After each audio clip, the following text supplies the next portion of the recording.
Hello, everybody, and welcome to From Poverty to Progress, the channel that promotes an awareness and understanding of human material progress. My name is Michael Magoon. I am the author of the From Poverty to Progress book series. The first book in my book series is entitled From Poverty to Progress, and it explains the origin and causes of modern progress. My second book, which I am happy to announce is now available on pre-release, is called Promoting Progress, a radical new agenda to create abundance for all. I take the lessons learned from the theories in the first book and apply a concrete progress-based reform agenda to promote widely shared economic growth for all. And stay tuned to the end of this video for a free book giveaway. A lot of people have told me that I talk a lot about progress and why it's important. But they say you haven't given an awful lot of evidence that progress actually exists. There are so many problems in today's world. How can you possibly believe that we live in a world of progress? Well, in order to answer those critics, I'm starting a new series which I call Evidence for Progress. And in this series, I'm going to cover a wide variety of metrics that are commonly used to measure levels of development. Every one of these is covered in much more detail in my book, From Poverty to Progress, which I encourage you to take a look at. I look at per capita GDP, the United Nations Human Development Index, the poverty level, and many more. As a reminder, my working definition of progress is that progress is the sustained improvement in the material standard of living of a large group of people over a long period of time. Now, I'm not saying there aren't other useful definitions of progress, but this is the one that I use in my book series. If you'd like to know more, check out my video, What is Progress? Today, I'm going to be covering what is probably the most widely used metric of material standard of living, per capita GDP. So first, I'd like to go over exactly what GDP is. GDP stands for Gross Domestic Product, and it stands for the total market value of all finished goods and services produced within one nation. It is the single most widely used metric for measuring standard of living. And all of the figures that I use in this series are adjusted for inflation. Now, we have really good data going back as far as 1950.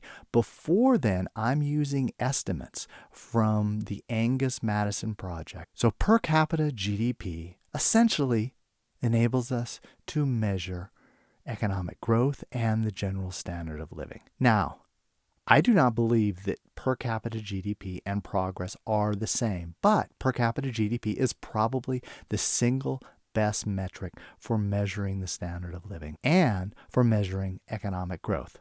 Economic growth is central to progress. With economic growth, a nation can fund education, healthcare, pensions, transportation, housing, water, sanitation, and other infrastructure, as well as giving people more leisure time. So it's not just the immediate effects of per capita GDP on people. It's also the ability that per capita GDP gives to people to solve other problems. So now there are over 200 nations in the world. It would be a little bit boring to go through all 200, and it would be pretty overwhelming, to be honest. So what I do here in this series, as well as in my book, is I create 4 categories, which I believe cover the broad range of different types of nations. Those groups are the wealthy 12, the populous 12, the bottom 20, and the transformative 16. And I'll go into more detail about each one of these. First, I want to start out with the wealthy 12. Those are 12 Western nations that industrialize early and currently have a very high standard of living. This includes the United States, United Kingdom, Australia, Belgium, Canada, France, Germany, Netherlands, New Zealand, Norway, Sweden, and Switzerland.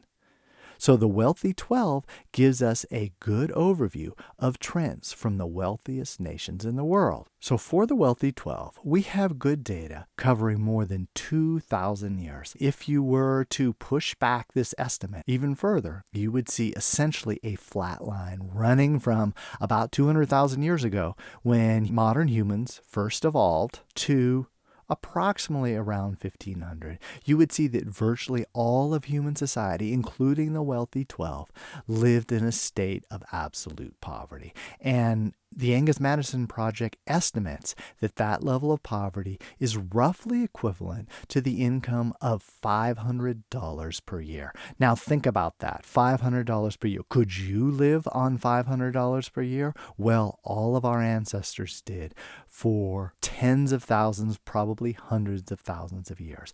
But in a few nations, there was a transformation. Starting first with United Kingdom in the Industrial Revolution, and then followed by other nations. Now you can see the thick black line is the average overall. So I know in here it's a little bit hard to see. Each one of the graphics here you can find on my website, From Poverty to Progress, but the general trend is very clear.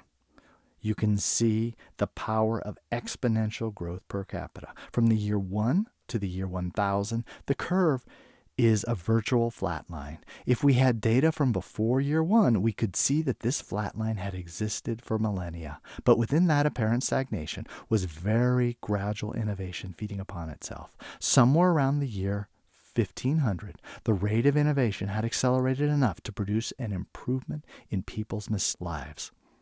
Since 1800, the curve has continually become steeper, making the exponential nature of growth obvious. The curve then gets particularly steep around the year 1500, which is where we start using real GDP data instead of estimates. With the exception of Switzerland, all nations in the wealthy 12 had a per capita GDP of $16,000 or less in 1950. Now, 1950 wasn't that long ago. This level of income is less than the current level for Mexico. By 2017, every nation in the wealthy 12 had a per capita GDP of $37,000 or more than double the previous levels. On average, these nations quadrupled their per capita income between 1950 and 2016. That's an astounding transformation and one that we totally take for granted. The next group that I use is called the Populous 12. The Populous 12 are the 12 nations with the highest population that do not have high per capita GDP in 2020. This includes, in particular, China and India, but also Brazil, Congo, Egypt, Ethiopia, Indonesia, Iran, Mexico, Nigeria, Pakistan, and Turkey. Altogether, these nations make up 58% of the world population, and they cover every continent except Australia and Antarctica. So by looking at the Populous 12, we can get a really good idea of the standard of living of the vast majority of non-Western countries. For the Populous 12, we can see a similar exponential curve that we saw for the wealthy 12, but the levels of income are much lower. The upward trajectory of the curve did not really start until 1950. The increase in the steepness of the curve has been particularly strong since the year 2000. So we might think we live in a terrible time where everything's gone to hell, when in fact we are right now living at the time of the greatest increase of human material progress that mankind has ever known. In 1950, all the nations in the Populous 12 had levels of per capita GDP much lower than the wealthy 12, with Mexico being the highest at $4,179 and China being the lowest at $637 per year. Now imagine the most populous nation in the world living at incredible levels of poverty. By 2016, all but Ethiopia and Congo had surmounted the level of Mexico in 1950. Some experienced long, slow economic growth with some important dips, such as Mexico, Brazil, Turkey, Iran, and Egypt. Other nations saw spectacular growth after 1980, with China being the premier example. Even some of the laggard nations within the Populous 12 experienced a transformational change in levels of per capita GDP. Pakistan quadrupled from around 1,200 to 5,200, and Nigeria more than doubled from around 2,000 to 5,360. Even Ethiopia more than tripled from 520 to about 1,600. Unfortunately, the fact that 4 of the Populous 12 are oil-exporting nations gives a distorted view of their actual economic growth. Many of these nations made far more money from exporting oil than from other products, and the profits from oil exportation tend to go to politically connected elites, so it is unclear how much of this economic growth in the oil-exporting nations actually benefited the masses. The only nation among the Populous 12 that fits the idea of the poor are getting poorer is the Civil War-ravaged Congo, which declined from $1,641 to $808. Obviously, the Congo has not experienced anything like progress over the last few generations. If most nations had such low and declining levels of per capita GDP, this would clearly invalidate the progress hypothesis. Fortunately, very few nations have experienced such declines. The next group is what I call the bottom 20.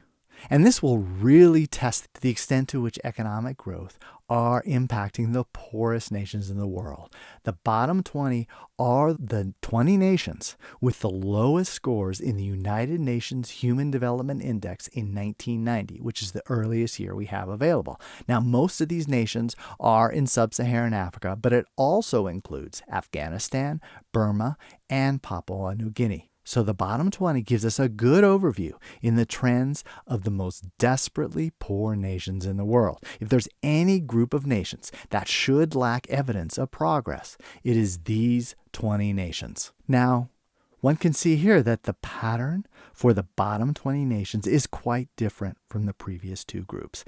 Economic stagnation persisted in those countries until around the year 2000. Unfortunately, we have no data from before 1950, but there's every reason to believe that levels of per capita GDP among the bottom 20 nations were very low.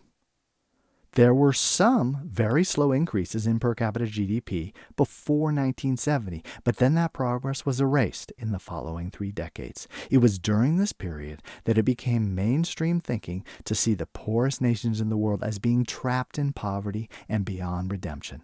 At the same time, many believed that only wealthy Western nations could experience long-term economic growth. After the year 2000, however, even the bottom 20 began to experience real economic growth, perhaps for the first time in their history. The strongest economic growth was in Burma, which more than sextupled its per capita GDP, and Sudan, which doubled it. The other nations experienced much slower economic growth, while Niger and Malawi stagnated. Only civil war-torn Congo saw negative growth during this period. Of course, an upward trend for the past 2 decades is not a very long-term trend, whereas it appears that the wealthy 12 and the populous 12 have experienced long-term, self-sustaining increases in their standard of living. It is too early to declare victory for the bottom 20. Guarded optimism, however, is in order. Based on all the trends that we have seen for other nations, it seems likely that the bottom 20 are already reaching or ascending the steep section of the exponential curve. And it's important to note that we will see much greater progress in the bottom 20 on other metrics that I examine in this series. In fact, I think that per capita income actually underestimates the amount of progress that has occurred in these very poor nations. The last group that I examine is what I call the transformative 16. These are the nations that have experienced at least one generation of very strong economic growth after 1950. And by generation, I mean at least 20 years. And by strong growth, I mean over 3%, virtually every year during that time period. What we see here is a very wide variety of nations. Some European, such as Spain and Ireland, many in Asia, such as Japan, Hong Kong, Taiwan, Thailand, Singapore, South Korea, Indonesia, China, India, and Israel. We also have 1 African nation, Botswana, and 3 from Latin America, Trinidad, Puerto Rico, and Chile. Exponential economic growth is even more obvious among the transformative 16 than in any one of our groups. Those nations all experience rapid economic growth since 1950 after having suffered millennia of stagnation. This should not be surprising given that this group was selected because of their high levels of per capita economic growth over a long period of time. The changes among the transformative 16 are stunning nonetheless. In 1950, the wealthiest nation was Ireland, which had a per capita GDP of just under $7,000. This made Ireland one of the poorest nations in Western Europe. By 2017, all the nations in the transformative 16 had reached levels higher than Ireland had in 1950, except for India, which was just barely below that level. Most of the transformative 16 had per capita GDP 6 times what Ireland had in 1950. Given that some of these nations are some of the most populous in the world, this is a stunning transformation. Virtually all the nations in the transformative 16 had levels of per capita GDP that greatly exceeded the levels of the wealthy 12 in 1950. Think about that for a second.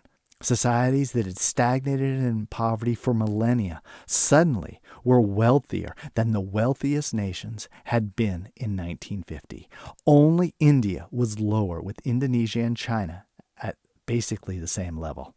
And given the current trajectory, there is every reason to believe that rapid economic growth will continue in the future. So, what can we learn from tracing per capita GDP over time? Well, first of all, I think this is the most important point. The entire world was desperately poor for hundreds of thousands of years. They stagnated at a level of approximately $500 per year. There's also a clear global trend of rapidly increasing per capita GDP.